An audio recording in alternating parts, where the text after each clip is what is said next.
From the CPRE Knowledge Hub and cprehub.org, this is Research Minutes, a weekly look at new and important research in education.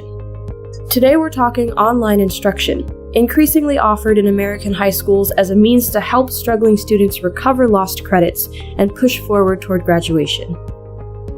It's actually become a pretty big component of the instruction that's being delivered. In this particular district that we're studying, about 40% of all the graduating seniors in a recent academic year had taken at least one course online, and really important, 20% of all credits earned in the district in middle and high schools were done online. We're speaking with Vanderbilt University's Carolyn Heinrich, who recently led a multi-year study of dozens of urban high schools to understand how, and how well, students are interacting with online courses.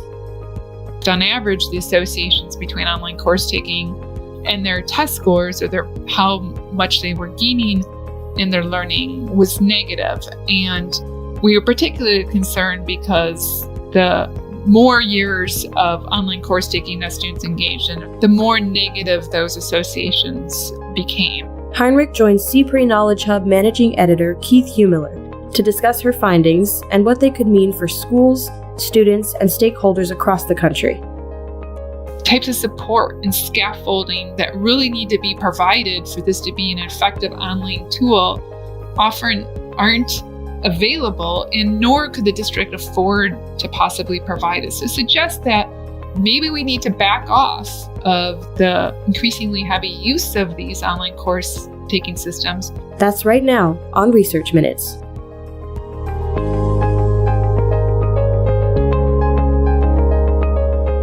Hi, and welcome to Research Minutes. I'm Keith Heumiller, managing editor of the CPRE Knowledge Hub. Today, I'm happy to be joined by Carolyn Heinrich, a renowned researcher who wears a couple of different hats at Vanderbilt University. She's a professor of public policy and education in the Department of Leadership, Policy, and Organizations at Peabody College, and she's a professor of economics in the College of Arts and Sciences. Carolyn, it's a pleasure to chat with you today. Thank you, Keith. So we're here today to discuss your new study published in the American Educational Research Journal, co-authored with Jennifer Darling-Aduana, Anna Lee Good, and Emily Cheng. And it's titled A Look Inside Online Educational Settings in High School: Promise and Pitfalls for Improving Educational Opportunities and Outcomes. The topic, digital instruction, seems to be popping up more and more as online courses continue to expand in K-12 education. But as you note in your study, it's a complicated topic. There are a variety of uses and approaches to digital instruction. And while online courses offer promise in terms of increasing access for disadvantaged students, research suggests that results are often mixed. So could we just start with some context? What do we know about the use and impact of digital instruction in K-12 schools in recent years? And what led you to conduct this study?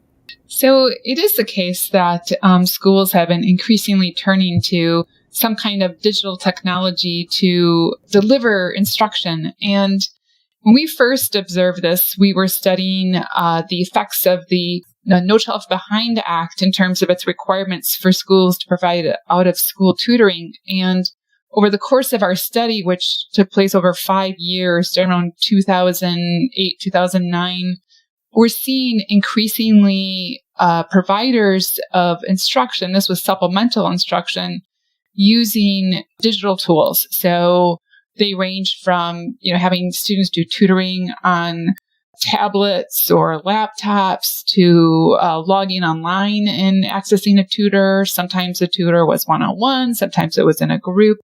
And we started paying attention to this because we were seeing that many of the providers were taking on very large numbers of students. And we were listening into some of those sessions and had some concerns about the extent to which the children were actually being well served by that modem of delivery of instruction. And then as we were working with some very large school districts, urban school districts across the nation, we noticed that this was becoming more a part, not just of supplemental instruction, but of regular or core instruction. And this led us to propose our study to look inside, what is happening inside the learning with a digital platform. So, if you are inside a classroom, the traditional classroom, you see the teacher interacting with the students and how they're learning. It may be very different inside a digital platform where the instruction may be delivered asynchronously, which means the instructor isn't directly interacting with the student. It's a pre-set video, and the student has to consume that instruction on their own. So that was kind of what led us to think about how well is this going to work for students and students of different types who are being directed to that type of instruction. Gotcha. And your study, it looks at online education in a large urban school district, specifically across 46 high schools, to determine essentially which students are taking online courses, how they're taking those courses, and how they fare academically as a result. So could you just give us a general overview of the scope of your project and how you went about answering those questions?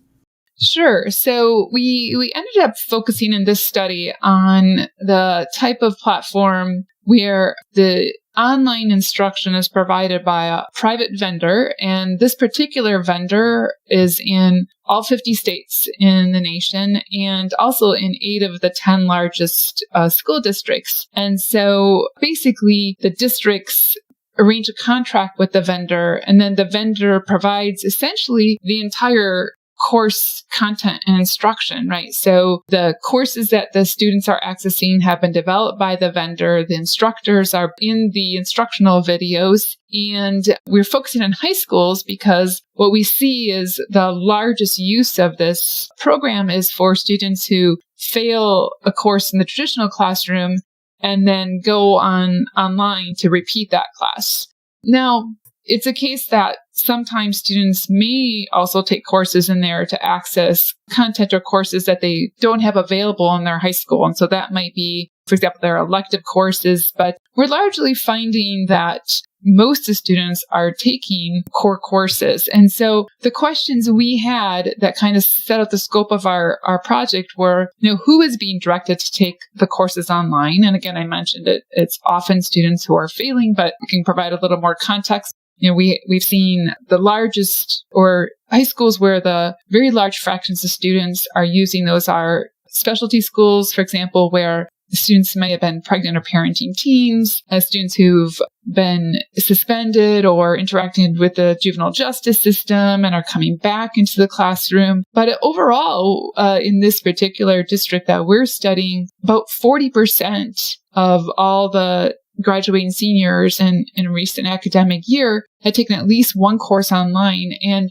really important, 20% of all credits earned in the district in middle and high schools were done online. So it's actually become a pretty big component of the instruction that's being delivered. And so we're interested in who's taking them, how are they interacting with the system, and then how does that affect their learning and other outcomes that gives an idea of how they're progressing academically. And so we wanted this to be a study where we combined methods. So the school district worked it out with the vendor in their contract to provide us access to the data, where it's very micro data in the sense that for every student in the district who uses the system, we know each time they log in, how long they're in there, what courses they're in, how much time they spend it, how much time they're idle, what they complete, if they do an assessment, if they finish a video. And this is now more than 10 million student records that we have, but we've also been inside the schools. So we've conducted to date now more than 300 observations.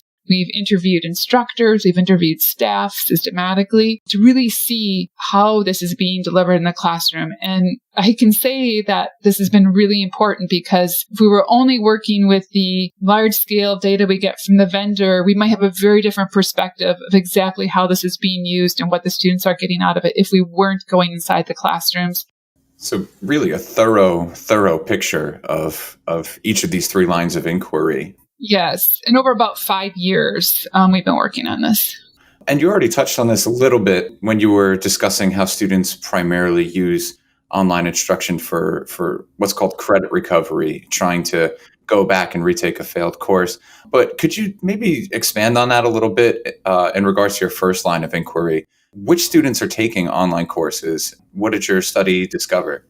We were looking across the 4 grades, and we did find that over time, the district started discouraging the use of the younger students, the 9th graders and 10th graders. So they're finding that they're not quite ready, for sometimes in the case of reading levels, but also in self-regulation, right? The upperclassmen tend to be more motivated. They want to get the credits to graduate. And so we found the upperclassmen using the system a little bit more efficiently. But we've also seen, for example, there's some special populations of students for whom the traditional classroom environment may not fully meet their needs if they're parenting or they have other obligations from having been in the juvenile justice system. We also have seen students who are working part-time and so they will come in and do online classes and then work the rest of the day. But, in general, these are students who have struggled in the regular classroom. And so the most consistent predictor of who's taking classes online is that they've failed a course. And for the districts, one of the reasons, we've heard this not just from our study district, but from others as we presented our work, the districts see this as it is a lot cheaper to send a student to take a course online than to take another seat in the classroom that then crowds the incoming classes of students who are taking a course for the first time. But what it looks like in practice is then that these students often go to a lab-style classroom, right, with many different monitors, and they get behind it, and then they're all taking different courses in the classroom and mostly having, again, to be kind of self-regulating in terms of their progress. Over time, the district's figured out ways to try to help motivate students, but it requires students to be prepared to learn with that kind of system. That brings us to your second line of inquiry, where you sought to learn how students are actually interacting with online courses and what structural factors were either impeding or supporting their success in those courses. So what did you find there? So as I was mentioning, often the students will go to these lab-style classrooms, and then the students may be taking a range of different courses. So one of the first kind of structural factors we found that was making it difficult is that it's really hard for an instructor in a classroom to provide content support. So support to students who may be struggling with, let's say, a math course or a science course or a language instruction course, to provide content support when the teacher may not be specialized in all these different content areas. So we've had teachers saying, I've tried to watch the videos myself so I can understand how to help them. But sometimes they just have to say, I'm sorry, I can't help you. Or another thing we've seen is that for this type of classroom, we've seen higher rates of substitute teachers present in the classroom. So, for example, we've documented substitute teachers who just come in the classroom and say, I'm sorry, I'm not going to be able to help you today. They're lucky to be able to help the students just with the login issues that sometimes happen. Some of the other things we've seen is that, again, in a classroom where students are kind of directing themselves, they easily distract each other. We often see students, they have headphones, but they maybe have them plugged into their iPhone listening to music instead of doing that. And it's very easy for them to get distracted, to go offline to other websites. And so we've seen, as students may be struggling with content, one easy out for them is just to go Google for answers, when they get to an assessment, rather than actually trying to work with an instructor to get the content. So we've seen very little live teacher interaction with the students, which is in some sense not necessarily the way that these programs are supposed to be rolled out. If you look at the vendors' documentation, they have this vision for students using the system with blended learning where the live instructor is working, interacting with them, but it's not really facilitated in kind of the model where you have lots of students repeating different types of courses grouped together. And you're also, in some sense,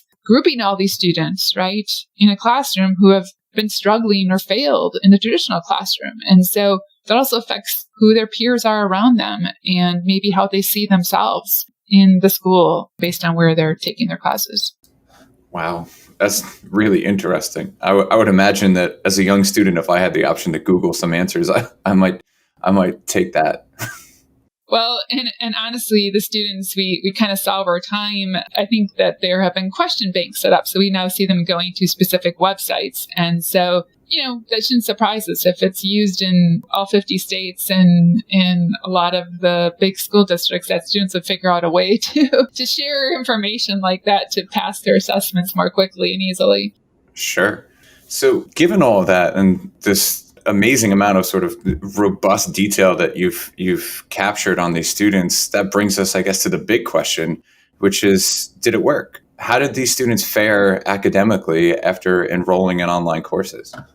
So we saw a fairly large fraction of the students struggling to make progress in the classes. And over time, the school district tried a range of strategies to help with this. So, trying to motivate students, limiting the number of courses they could start so that they wouldn't be doing just a little on one, a little on another, and not getting very far. So they tried to develop systems where, they would disable a course or take the student out of a course and force them to engage with an instructor. But oftentimes it meant the student to come back to finish a course. So we saw clearly implications for course progression and whether students actually complete pass the courses. And then again, I think that's part of what motivated these short-term strategies to I'm bored with the video. The video, sometimes the instructional video be at too high a level for the students' reading level, or we saw students for English language learners, the accommodations were inadequate. And that's where I think it pushed to students just, ignoring the instructional videos, getting to assessments, figuring out. And so we would see students kind of repeatedly trying assessments, getting answers, coming back and until they could get enough to pass through. And then, so that was one concern, right, about how students are actually getting and earning the credits if they're not really learning. And so in addition to looking at the progression, we looked at their test scores. And we do not see positive relationships between student use of online course taking and their test scores. And what we did was we compared students, so both students' performance, looking at the same student, their performance in online courses, and then the performance when they were not in online courses on their test scores, as well as comparing students who were similar, who took courses online, to students who didn't take courses online. And different methodological strategies we applied, we consistently find no positive relationship, and in fact, negative relationship on average. And we also found that the more courses and the more years students spend in online courses, the more negative those effects get. And, as from what we observed in the classrooms, I'm not really surprised.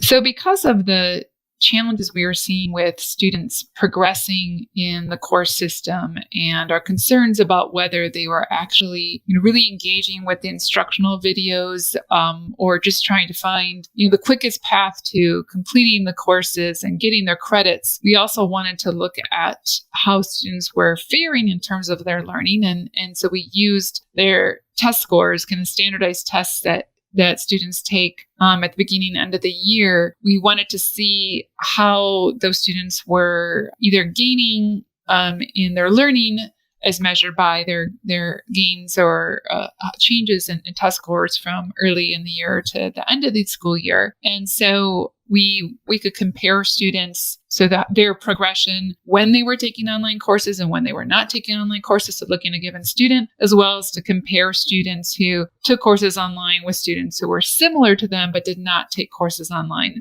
And what we found is that the students taking online courses did not appear to be making positive gains in terms of their learning. In fact, on average, the associations between online course taking and their test scores, or how much they were gaining in their learning, was negative. And we were particularly concerned because the more years of online course taking that students engaged in, or the larger number of their courses that they were taking online, the more negative those associations became, and statistically significantly so. And so, clearly the type of student taking their courses online all 4 years might be more distinctive. Kids who are really struggling, or like I said, maybe having additional issues, but these were the kids that were being directed to take their courses online. So, what we saw, and in the classroom, these kids really struggling. And then I was able, for example, to talk to a student who was just getting ready to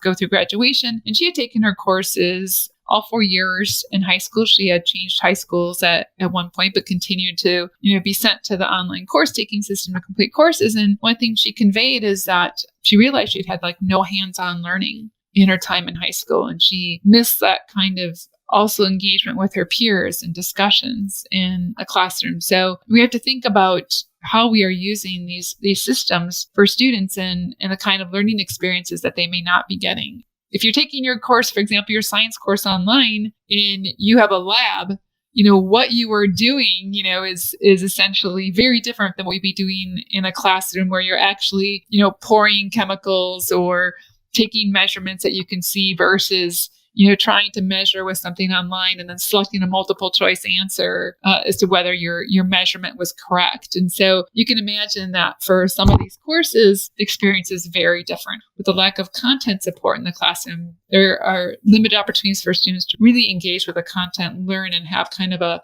give and take that you might have in a traditional classroom. And I think students were missing that.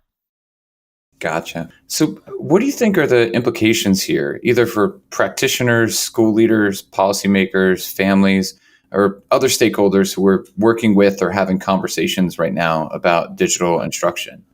So, I've talked with school district leaders as we've presented this research, in addition, outside of our school district, and we regularly communicate with them and give them feedback on what we're finding. But, the challenge here for large urban school districts that are, continuously or consistently financially constrained in what they're trying to do to serve their students and working with student populations, many of which do have needs like English language learners and other special educational needs and social emotional needs. They are struggling to deliver the online instruction in ways that, the private vendor intends, where the instruction will be blended with a live teacher who could provide that kind of content assistance. It's simply structurally very difficult for them to do. And so, what we see is that the types of support and scaffolding that really need to be provided for this to be an effective online tool often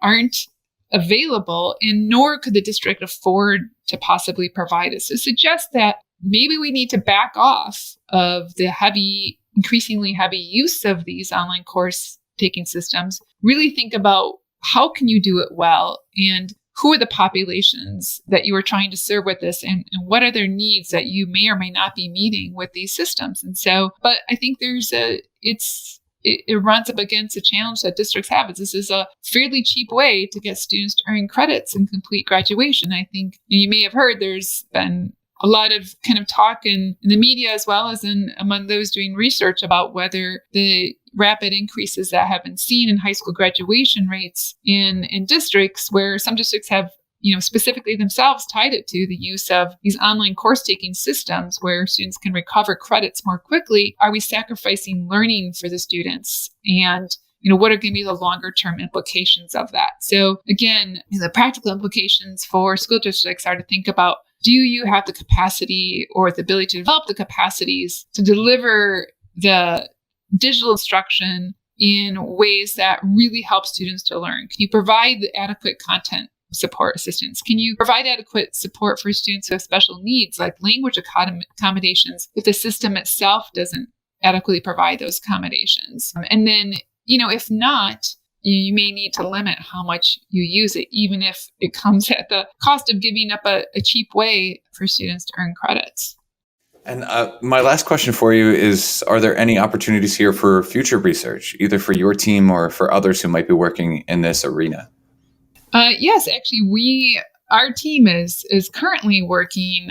We're actually excited about the opportunity we have. We received a grant from the JPB Foundation, and we are working now to link earnings data, labor market data. So we'll be following the students in our study district after they leave high school to look at, both, what happens to them in the labor market as well as in their post-secondary education opportunities. So for example, if getting a degree, a high school degree, and if you earned it, in part because you were able to take courses online and recover credits that you might not have had to graduate, if that opens the door to, employment opportunities or post-secondary education opportunities that wouldn't have been available to you, and you actually succeed in them, then, this might be worth it, even if it seems that the students may not have the same learning opportunities in high school. At the same time, we're concerned that if students get a degree without having learned, and then they, for example, get hired on the job and then can't perform important tasks on the job, then in that sense, we might be, again, kind of dumbing down the high school degree where the employers will think, well, I guess the high school degree doesn't mean what it used to mean, right? Or you may get them access to post-secondary education opportunities, but then if the students struggle because they aren't prepared, because they didn't really learn as much in their online courses, then that could also have implications for the ability to succeed in post-secondary education. Well, it definitely is a worthwhile area of research to keep an eye on going forward. So, Caroline, it's such a great study, and I encourage our listeners to go read it. The title is A Look Inside Online Educational Settings in High School, Promise and Pitfalls for Improving Educational Opportunities and Outcomes, and it's in the American Educational Research Journal. Carolyn Heinrich, it's been a pleasure speaking with you today. Thank you so much, Keith. I really appreciate the opportunity. Thanks for listening to this week's Research Minutes, presented by the CPRE Knowledge Hub. For more episodes of this podcast or to subscribe to this series, visit us at cprehub.org. That's cprehub.org. To share thoughts on today's episode or to suggest future topics, follow us on Twitter at CPREHub.